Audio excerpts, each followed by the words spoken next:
Hey, what is up, and welcome back. And I guess I probably need to fix that a little bit. There we go. So, hey, welcome back to another live stream here on Free Will Photos. What we're going to be doing today is manipulating light inside of Luminar NEO. Now, we're going to go over a few different things, but before we do, a few admin notes. If you've already been following the series, you know that there's going to be chapters at the bottom of each of these videos, so you can use those to navigate.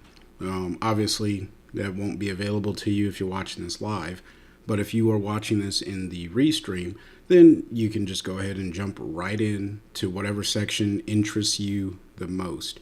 Now, if you are thinking about picking up a copy of Luminar NEO, check the description box below. There's an affiliate link down there, and if you purchase Luminar NEO through that link, then I get a small commission, and that goes back into building this channel. So it's a really cool way for you to be able to support this channel so I can continue to invest and improve in bringing you guys more solid content.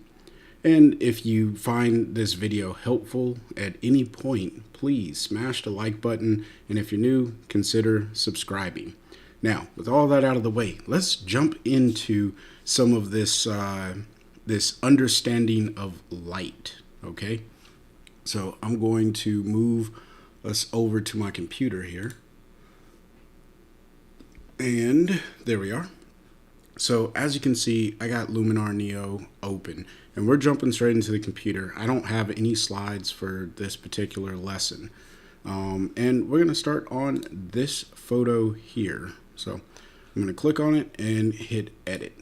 Now, all of these photos are also linked in the description box, so if you want to follow along, or if you just see a photo and you're like, man, I'm really inspired, I want to work on that photo, then go to the description box below and click on the link. It's all to Unsplash. These are royalty-free images, so you can use them, but just be clear to credit the authors, or at least link to where people can go and get these images off of Unsplash if you choose to use them elsewhere. Now, this image here is the first one that I want to select because it actually comes down to some very basic things, right? When we talk about light, we're talking about a few different options, or really, when we talk about light, we're really only talking about two different options, all right? There's the light that is in shadow, and then there's the light that's extremely bright. Everything else is just a gradation between the two. So let's take a look at the histogram and understand what we're looking at when we see a photo and we look at the histogram. The far left side of any histogram is going to be the darkest point in your image. We call that the blacks. Then just to the right of that, you go into what's known as the shadows. And then in the center, you have your midtones. And then just outside of the center, you have your highlights. And then on the furthest right of your histogram, you have your whites. Those are the brightest points of your image. Now, light is just measured in shadows, or I'm sorry, from black to white. And then you have those three different stops of shadow, midtone, and highlight. Okay?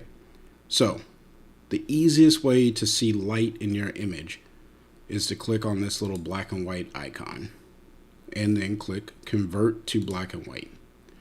And I think a lot of people, we get distracted with the color, because when you go back to the basics of photography and when people were shooting in black and white film, all they were really doing was looking for contrast in their subject matter.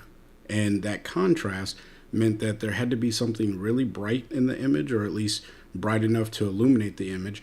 And then they wanted the shadows or the dark. Now, I don't know how to really say this other than saying there's no wrong type of light, right? Artificial or natural. It's actually whatever characteristic that you want out of your image. Now, what I'm going to show you in today's lesson is how you can manipulate the light that's in any given image, just like we're doing here. So if we look at the photo that's on the screen, up at the top we got the sun, is what I'm assuming this big ball of light is. And then behind the subject here, which is the lady or the person, I don't know if it's a male or a female, but we'll just say the person. I think it's a female. And then we have the shadow, and you can see all over there's just there's black specks, if you will, or segments of black, right? That's where the light didn't touch.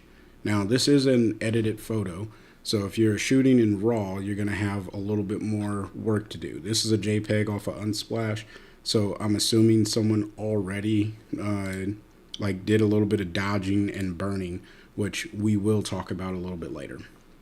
Now, don't worry about all of these other options that are inside the black and white filter. If you just want to see light, what you want to do is get rid of all of the color in your image. So you're looking at the brightest segments, which are going to show up as white, and then the darkest segments, which are going to show up as black. All right. Now from here, you can really, and I'll also note, if you look at the histogram, there's no more color information in there. So all we're looking at is tonal value. Now, you are considered to have a well-exposed image, and again, this is like technically objective or subjective, I don't know, technically right. But when we talk about photography, there's an art form to it, so understand what I'm about to say is just going to say that you are technically getting a correct exposure on the image, but if that's not what you are going for in an artistic approach, then maybe it won't matter. Let's make that make sense. All right. So if you look at the histogram here, on the far right, we have our whites, and you can see that I'm touching here. Now, on the far left, we have our blacks, but I don't have any pure blacks in this image. I can tell that because there's no information from the histogram over here. In fact, there's a huge spike in the shadows. Somebody went out of their way when they were editing this photo to make sure that there's no pure blacks. Well, I want blacks. So the first tool that we'll use is the Develop tool. Now, mine is sitting here in my favorite section, but this is normally found underneath the Essentials section. So when you click Develop, you'll see there's a few sub-modules to the Develop tool, if you will. All right. And what I'm going to do is click on light. I'm just making sure that the stream is going well. I'm sorry, I don't want to click on light. I want to click on blacks and whites because, again, I want to get this black point to move all the way over to the left. So guess what? When you click on blacks and whites, this is going to control your furthest right point and your furthest left point, or your white point and your black point. So all I'm going to do is bring this black point to the left. And you see the histogram, as I pull this to the left, look at what happens to the histogram. It moves over to the left. Now, once it touches, doesn't matter if it's, don't worry about this big spike here, all right? What matters the most is once the left side of the histogram actually touches left side of your tonal range touches the left side of your histogram, you have now entered in or introduced blacks, pure blacks, into the image. One of the ways that you can check that is by clicking on your clipping mask or your clipping indicator. Now, I'll zoom in over here, and, well, when I zoom in, you can really see it. These blue dots are telling me that I have pure black, so much so that it has clipped the image. Clipping is just a technical term of saying that there is no color value in this particular area. All right. Now, that also holds true in the highlights, and those show up as red. As you can see here, I have a lot of clipping going on in my highlights where the sun is, which rightfully makes sense. Now, this really only matters if you are printing to paper. If you're going to export this and put it on the social media, I wouldn't worry about this, especially this amount, because at the normal viewing range, it's like it's not even important, right? It's very minor. So just keep that in mind. To turn these off and on, you just click these little circles in the upper right hand corner of the histogram on either side, and then you can see if you are introducing pure black or pure white into your image. Now, once you have that, you have successfully tonally adjusted your image. But I promised you that I was going to teach you how to manipulate light, and that's what we're going to do.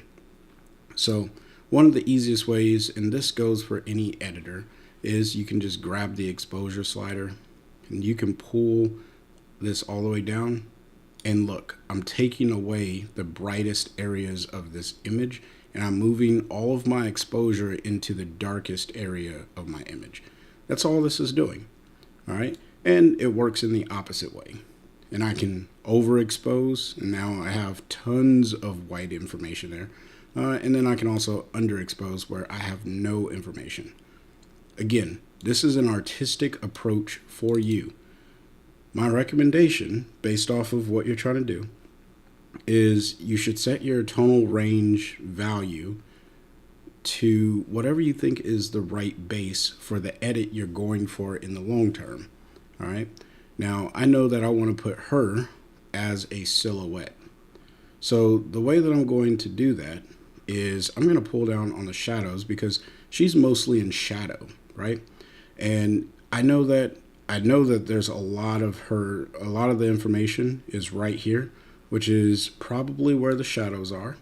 And I was pretty close to accurate. And I'll just pull these down. And now I have her a little bit darker in the frame. And you can turn this off and on, and you can just see how I'm really developing the contrast around the back area here.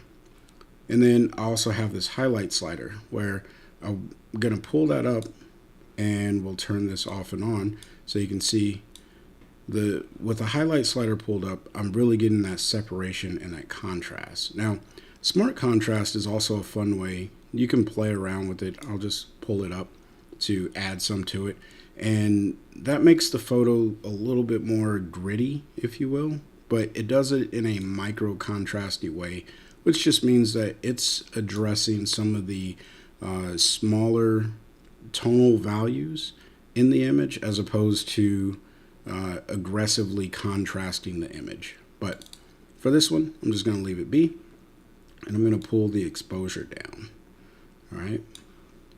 Now, I'm going to close that one, and I think that will be it. So now I'm going to go back into develop, and this time I'm going to use the mask AI, because if you got Luminar NEO, there's no reason not to use the mask AI, right?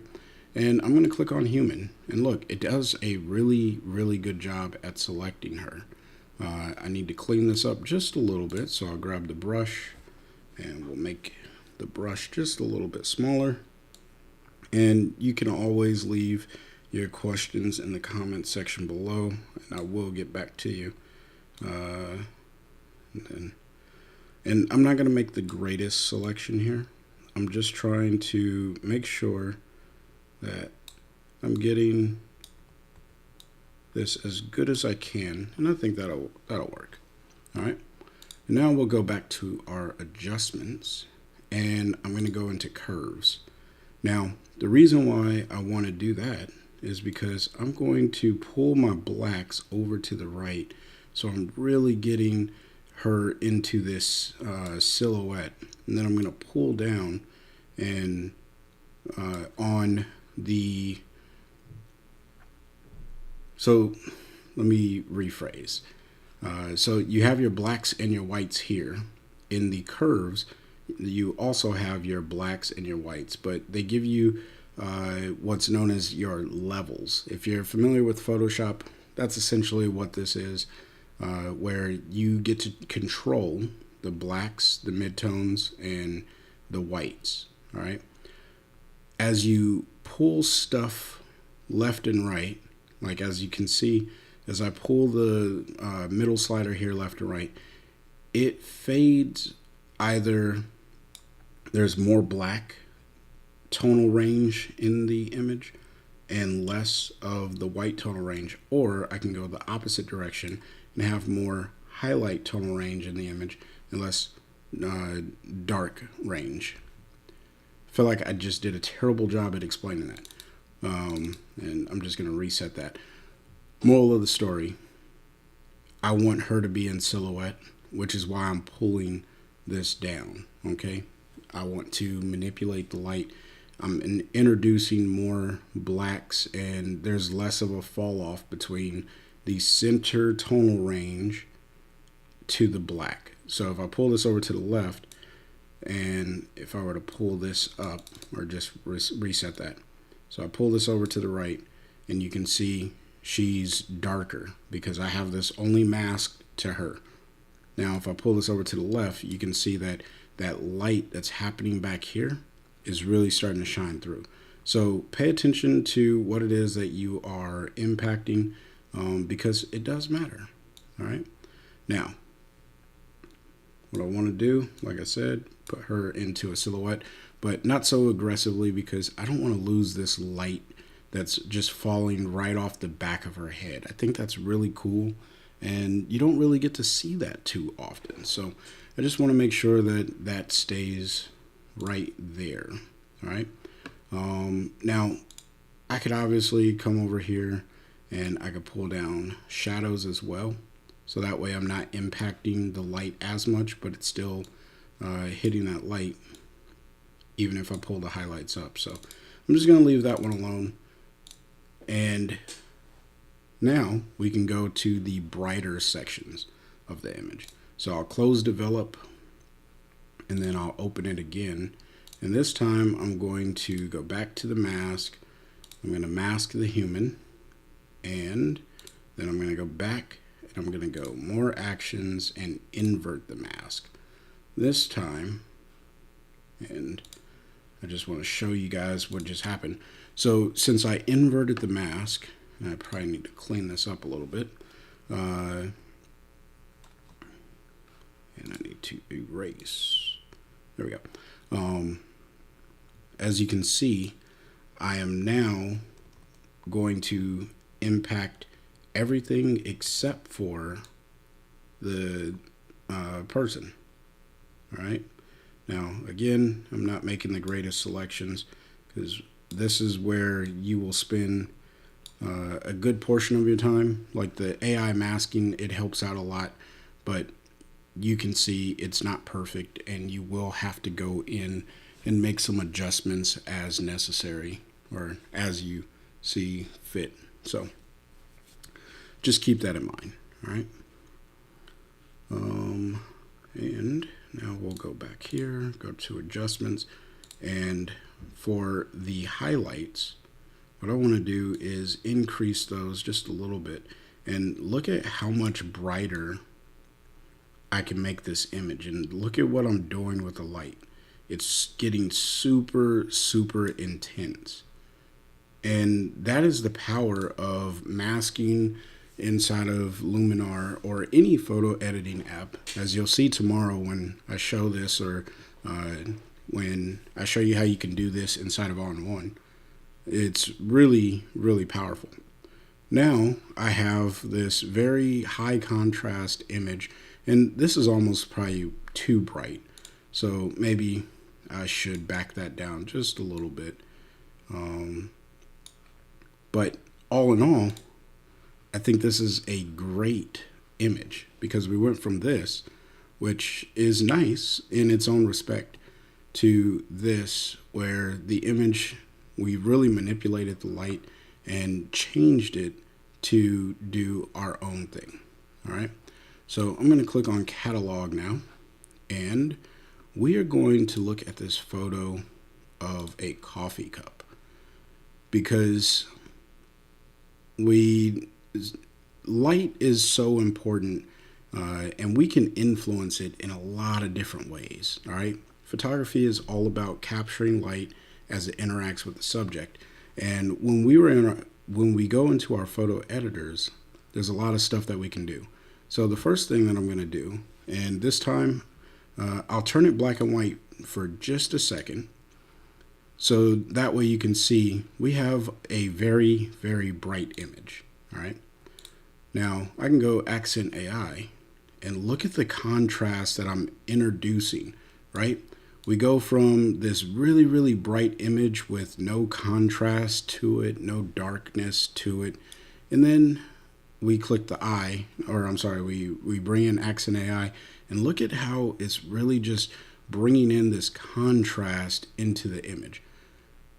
This is, in essence, impacting the light. Now, this is a version, this is a very quick way of dodging and burning, if you will.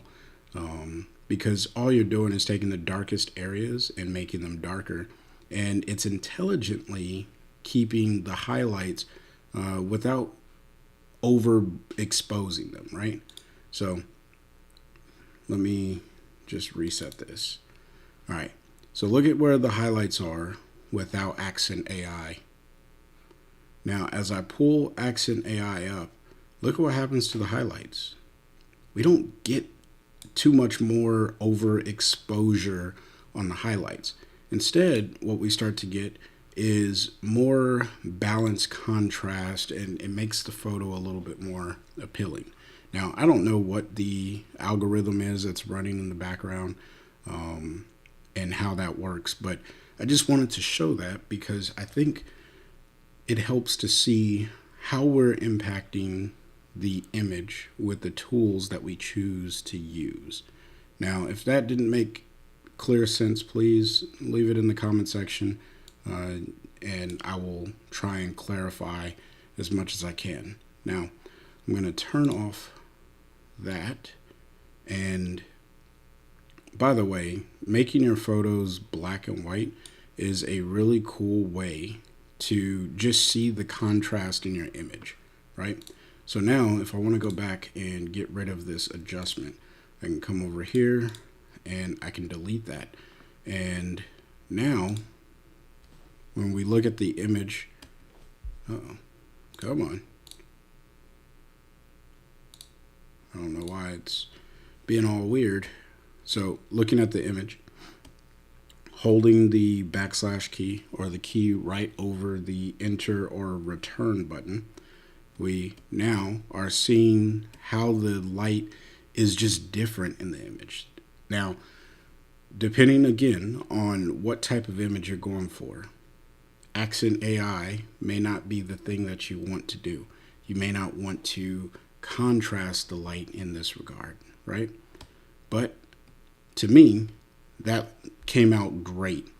But maybe I want to bring a little bit more attention to this plate, right? So there's a few ways that I could do that.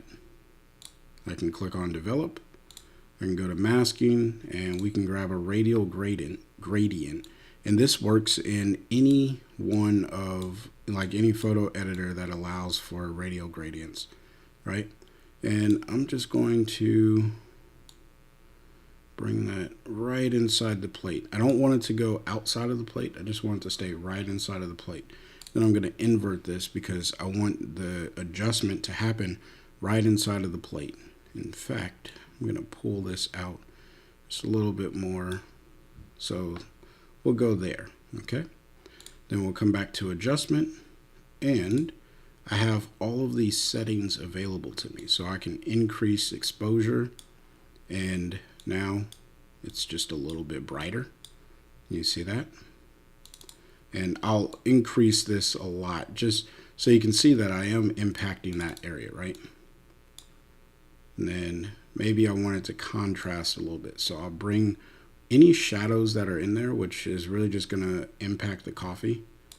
I can bring that down, and then I can bring up the highlights. So now the plate is going to turn more white. Again, look at your histogram, because as I do this, look at how much I'm blowing out. Now, if I plan to print this for anything, that's not going to come out very good, because what it's going to do is there's no ink that's going to hit the printer. All right. Now, what I can try to do, this is a trick that I use inside of On One, is I go into the curves and then I just pull down on the white, and you can see how that kind of brings back some of that information. But this is a very cheap way of doing it. You can do it, and it works. Obviously, it worked there, right? However, I don't recommend doing it that way. I don't think there's any good outcome with doing it like that, all right? But there's no depth to the plate anymore, so I wouldn't increase the highlights that much anyhow. I just wanted you to be able to see what you could do, all right? So there is the light in very simple context. Now we're going to get into some of the Luminar NEO specific tools that I think is what most people would probably care to use. Now we're going to start with this image right here of this person, and I think there's another person in this hammock. I think these are called Enos, or maybe that's a brand, but these are portable hammocks. I know about them from a church group that I used to go to, where we had a hammock night. Anyway, we're going to click on Relight AI. Now, again, I have my Relight AI here in the favorite section.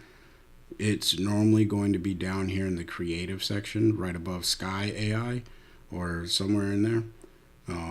But I'm going to click on it here, and what Relight AI does is it intelligently finds what's happening in the scene, and I believe it's going to look at these hammocks as the foreground and the sky as the background.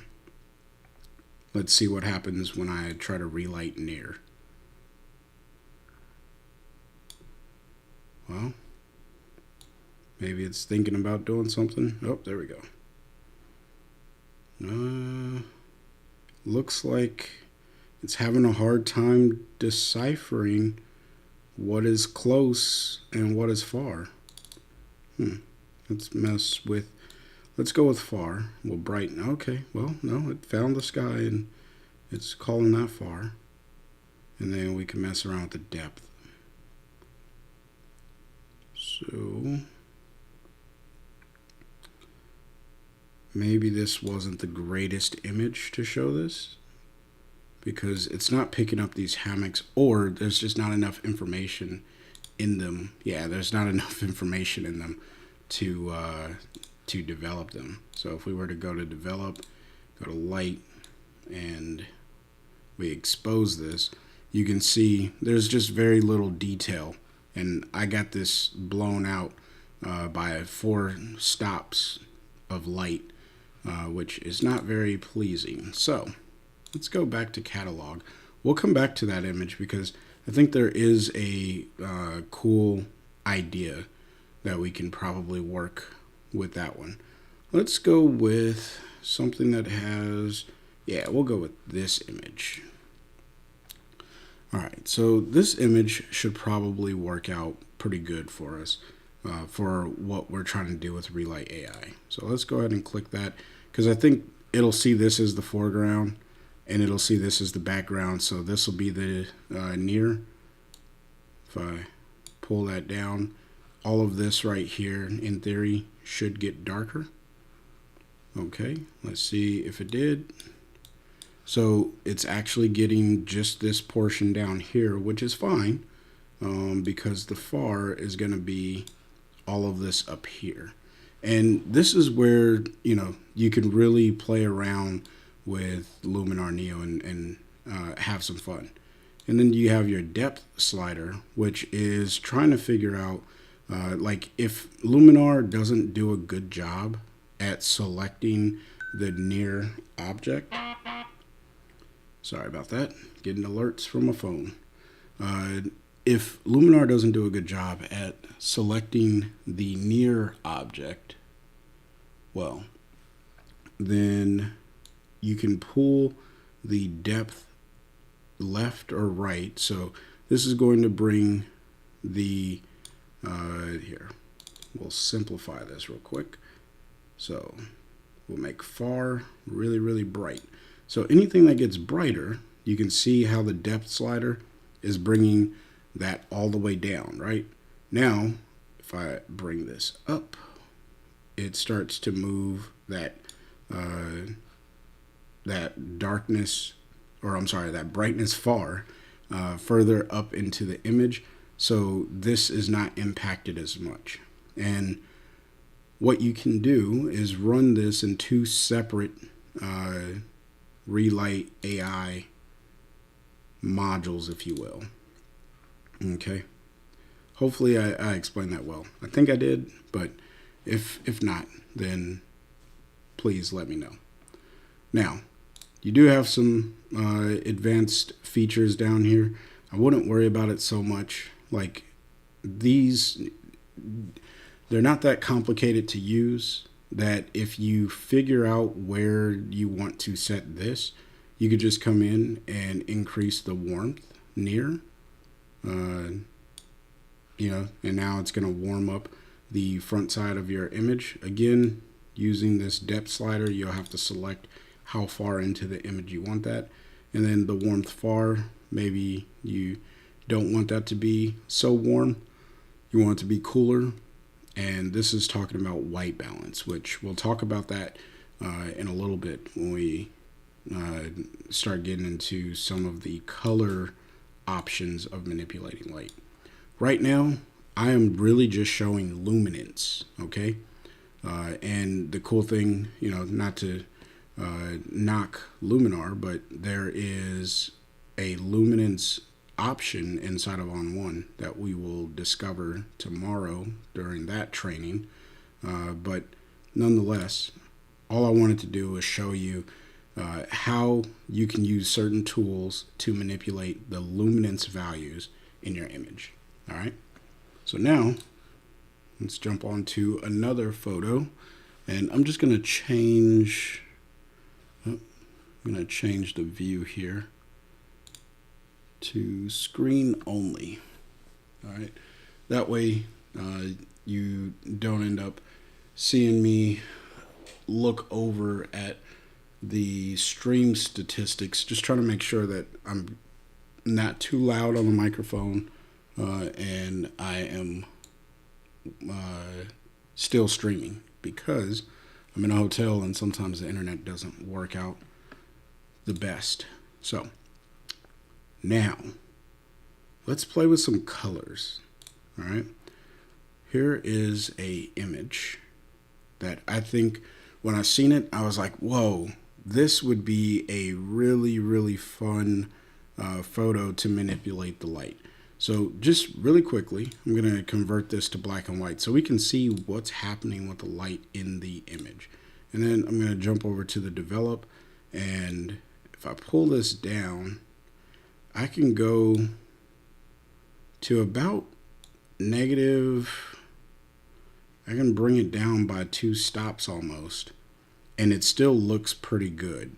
Now, if I were to come over here and turn off, don't know why this keeps doing this to me.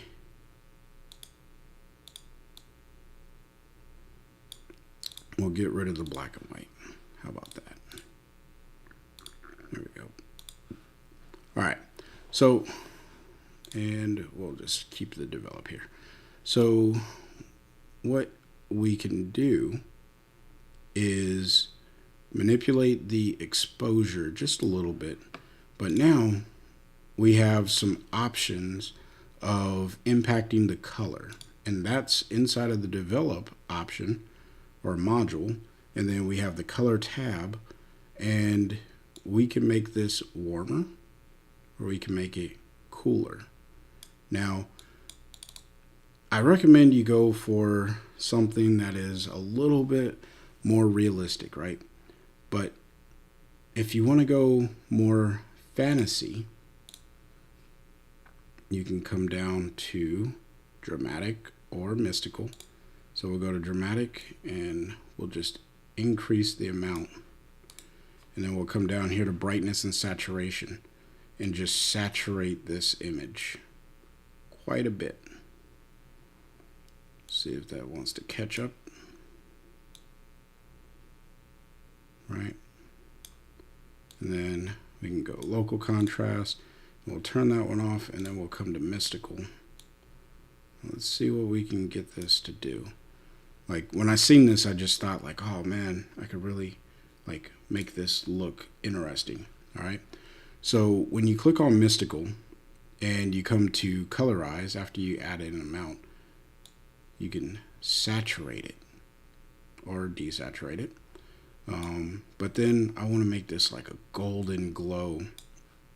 And if we look at the original, where the light, it was really, really hazy and it just didn't look, I mean, it looks good. It's a great image. But look at that. It's more, for me, it's more impactful and I think enjoyable overall. So just something for you to consider. If you think that that's cool, please let me know in the comments section below. Now, there are other ways that we can impact the light in the image, right? We talked about the luminance, and we're starting to touch the color. Now, inside of Luminar, there's only so many options of addressing the color in an image, but we're going to do it anyway. All right. So you can highlight or you can click sun rays and you can increase the amount, and then we can go to warmth and we can warm this up. Now this really only works when you have an image, and then we can place the sun. I know that it needs to be somewhere over here, right? We'll even pull it off of the canvas a little bit, and maybe we'll just decrease the amount, and we'll increase the penetration. Let's see here. We'll lower the amount of sun rays, just so that way it's not like over the top, right? We want it to make it blend in,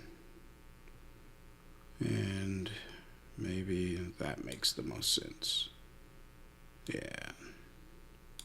And you can see it's shining the sun there, but maybe match the angle of the sun that's already there. So something like that I think would probably work well for this image. So if we turn that off and then turn it back on, you can see how it's just casting a light on these trees over here, and it's intelligently incorporating with the image. So that's another way of manipulating light. Now you can add as many of these as you want, by the way. So here comes another one. Now I'm just messing around. You can do whatever you want with your image, and I just want to show you the power of having something like Luminar, and then you can get as creative as you want with your own. So maybe we need more sun rays, and maybe we'll randomize.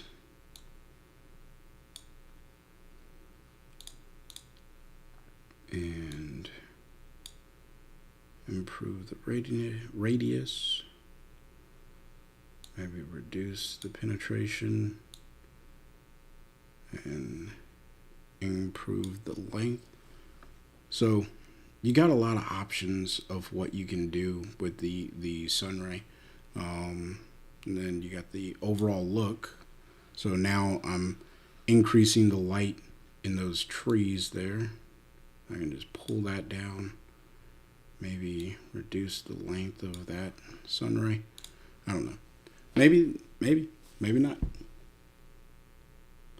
But hopefully you found value in that particular option that's available. This is the before, and this is the after. Again, manipulating the light. All right. Now, and that also included just a little bit of color manipulation.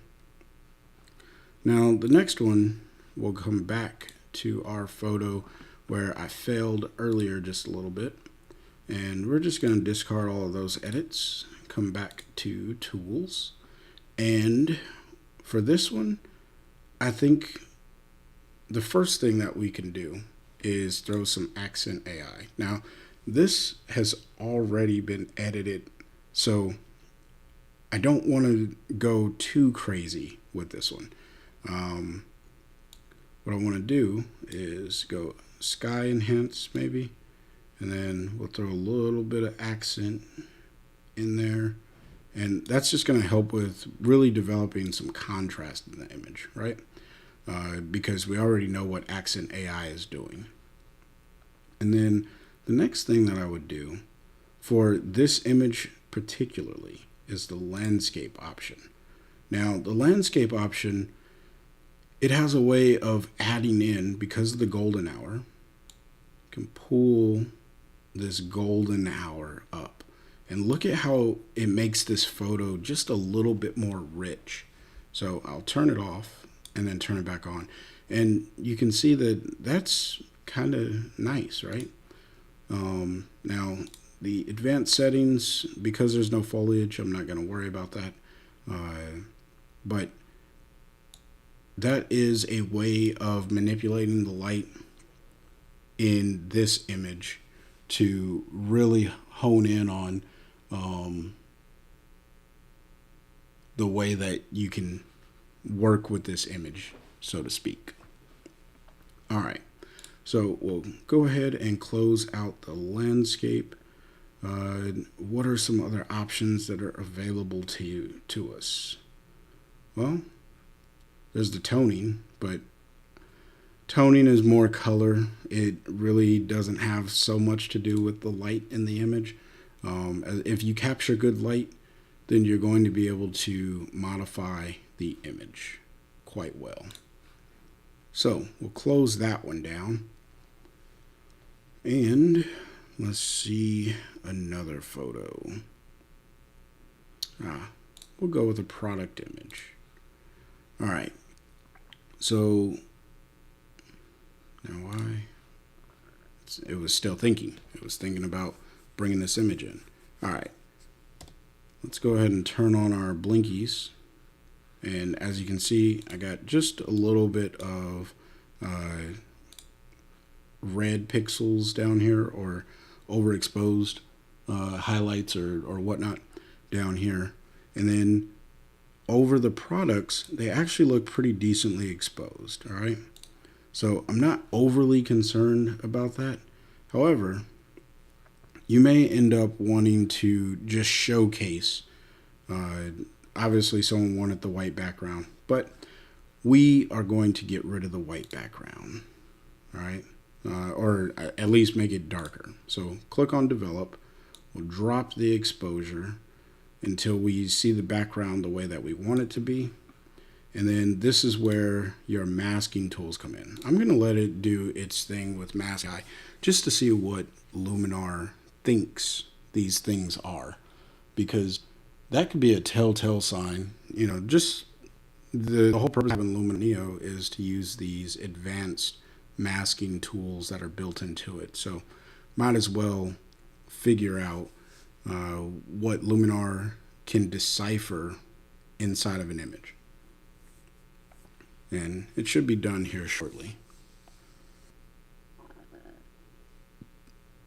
And while it does that, I'm gonna get some water.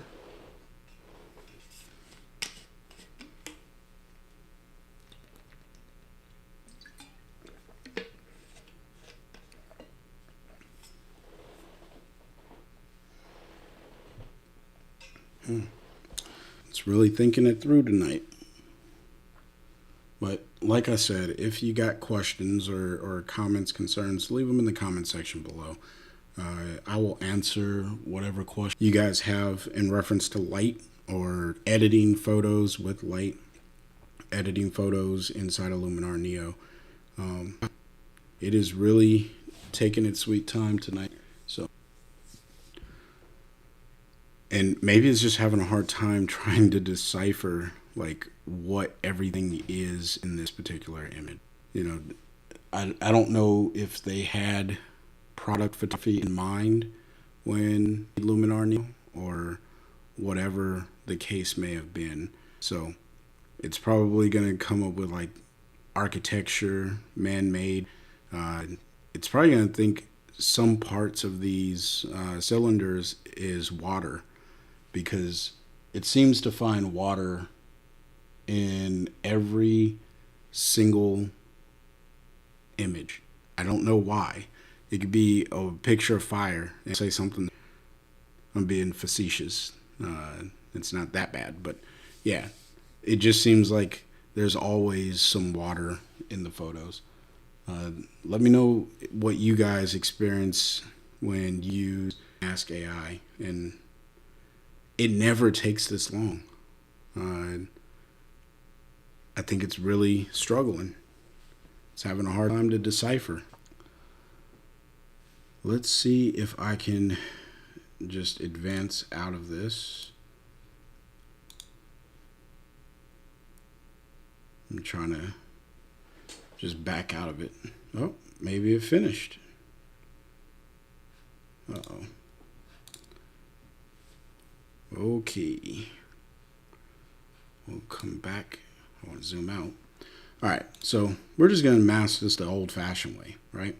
If you've been following my channel, you know that I do this quite often, where let's grab a radial mask and I'll drag it out right over the areas that I want to impact.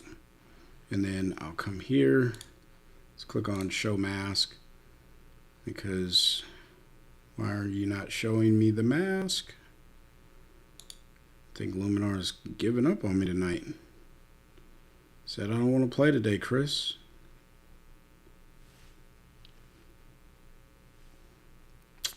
Well, that's a new one. Luminar is normally pretty stable, so if you have ever wondered, like, hey, is Luminar a stable piece of software? It really is. But for whatever reason, tonight, it just doesn't want to cooperate. Let me just close this image out. Maybe it doesn't like product photos. So that could be it.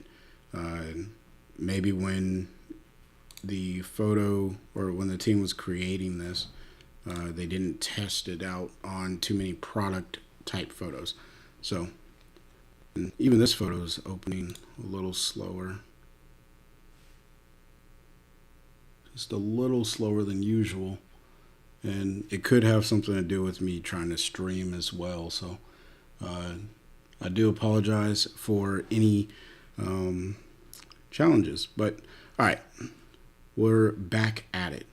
I want to start to like really dodge and burn this image. So if I click here, like I told you before, accent AI, or enhance, I should say, AI, and then there's the accent feature inside of it.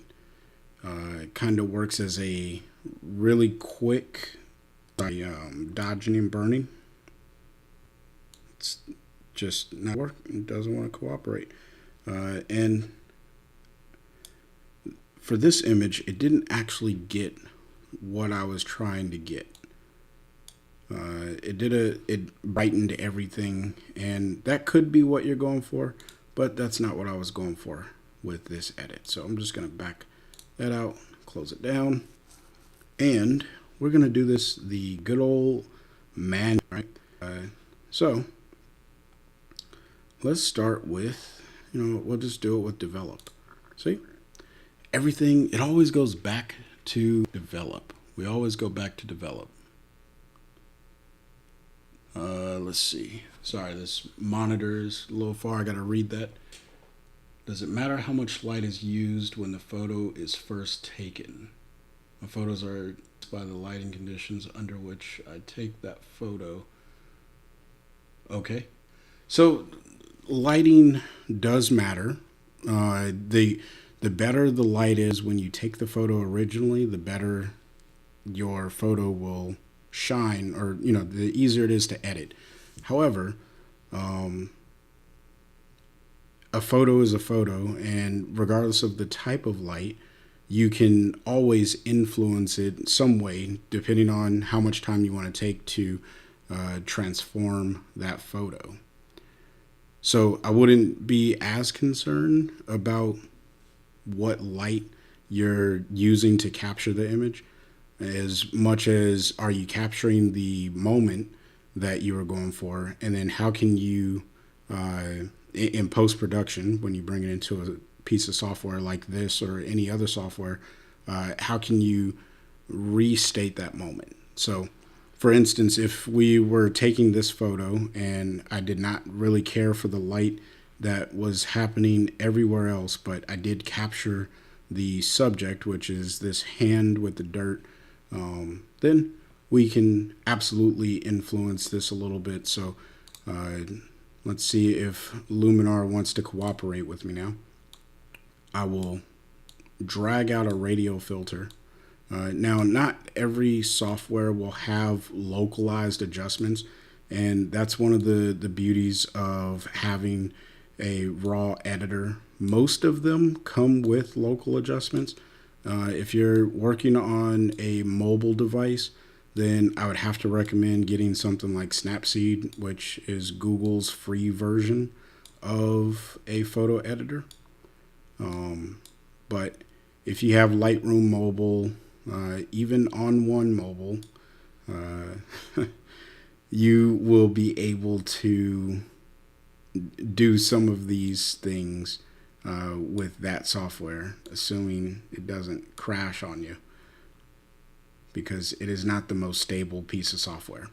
But once you have your radio filter drawn around your subject, you can see everything that's red is what's going to be impacted by my adjustment. So now, if I didn't like the light that was around here, and I want to draw more attention onto my subject, then all I have to do is bring the exposure down now and look at how the hands in this image are standing out just that much more, right? Now, if for whatever reason it's kind of hard to tell in this area, it looks like there's a halo. Like I can see it on my monitor. I don't know if it's coming through on YouTube or not. But what I can do is, if you notice that in your image, you can take a brush and then you can go into erase or paint, whichever option you need. So what I want to do first is actually come back to mask and go show. I want to see my mask. All right. So what it looks like I need to do in my case is add more to this, right? I want to make this look as natural as possible. So I'm going to grab my brush, leave the paint, leave it on paint. And then for the strength, I'm just going to bring it down to like 20. All right. Now you can make your brush size whatever size you need. But for me, I'm just going to, with a large softness or feather in other editing software, I'm just going to paint around the edge. And this is just going to help with that transition, right? Just a little bit more for the light fall off, all right? And then I'll go ahead and turn off. My watch is making noise now. I'll go ahead and turn off that particular mask, so that way you can see now I have more interest in the photo, right? You're not focused on the background as much as I want you to be focused on the hands. You can tell that there's a background, and maybe those are water droplets in the background. But overall, you don't have to worry about looking at the hands as much, or I'm sorry, looking at the background as much as you can focus on the hand. So now what I'm going to do is close that adjustment, and I'm going to open up a new one, and this time clicking too fast. So now what I want to do is I want to really accentuate these shadow areas. So I'm going to bring my shadows down quite a bit, and I'm just looking at how dark the shadow area gets. Okay. And then I may even come in here and pull down on the blacks just a little bit. Okay. And then what I'm going to do is come over to my mask actions. I'm going to invert that, grab a brush, and then we will come back down here, hit show. And so that means I need to paint in because I don't see a mask anywhere, which means I'll pull my strength down because I don't need that to be full strength. I'm just going to paint this right over these areas. Now, I don't have to be perfect because one, I'm painting at a very low strength, and two, I only applied the adjustment to the shadows and the blacks. So anything else that isn't shadow or black isn't going to be impacted as much, right? So this is just a really quick way of doing some dodging and burning. And I'm even going to get right in here. Uh-oh. We'll Command Z that. Then we'll get right in here. Let me just go to erase, because I don't want so much on the hand there. Okay. It's very subtle, but that's the way that I work. I work in subtleties when it comes down to the editing. All right. Now, what we'll do is we'll close that one out, open up Develop again, and I want to bring more attention to the dirt and really highlight his hands over here. So this one, excuse me, I'm going to increase the exposure just a touch, increase the highlights and the whites just a little bit, right? I don't need a whole lot going on in those areas because the brightest area of an image is already going to attract your viewer. So we'll hit show, we'll invert that, grab a brush, and we'll just go ahead and bring the strength down. We'll just paint it in right over the top, just like so. Okay. And then we'll close the brush down and we'll come back to our mask, turn off that, turning it off and on. You can just see that there's more interest in that area. So we went from a photo that looked like this to a photo that looks like this, and it's just a little bit more dramatic, which is what I like to do. Now, of course, you could always just come down to dramatic, increase the amount, and this is really going to make that photo that much more dramatic. Like, look at how much contrast. You start to get detail in the hand. I don't know if that's so much manipulating light as it is manipulating the structure of the pixels in the image, which I guess manipulating light is doing the same thing. But my point, and this is also desaturating. We don't want to desaturate. We'll keep our saturation in the image, but you can see it's really crunching it up a little bit and making it intense. So, starting image, final image. now,